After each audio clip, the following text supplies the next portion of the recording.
Tonight, talks between Iran and the US have reportedly begun again for a deal that could end the war and reopen the Strait of Hormuz.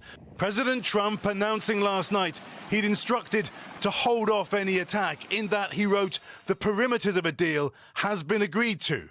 I have agreed to cancel the attack, subject to being able to rapidly make a deal."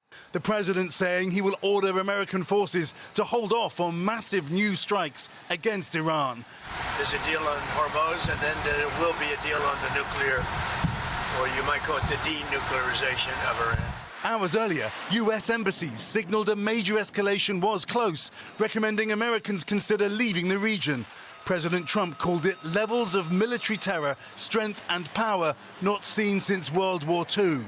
But there are mixed messages. On Saturday, Iran hit a vessel near the Strait of Hormuz, setting its engine room on fire. And tonight, Iranian officials again insisting the Strait of Hormuz will not return to pre-war conditions. Trump's new ceasefire, the culmination of days of strikes by the US against Iran.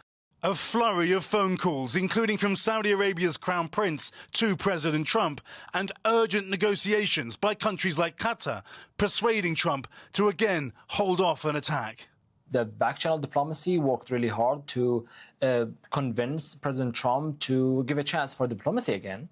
What's your prediction of how likely it is that this ceasefire sticks? It's very hard, let's be honest. But tonight, it's not clear how long President Trump is prepared to wait, writing, "Get to work, everybody, and get it done." Keir is with us now from Doha. And Keir, as we heard President Trump say, talks will pick up tomorrow. What are we hearing now from the Iranian side?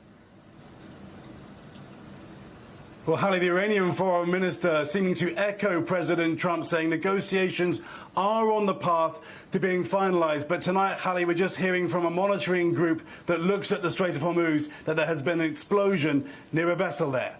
Hallie?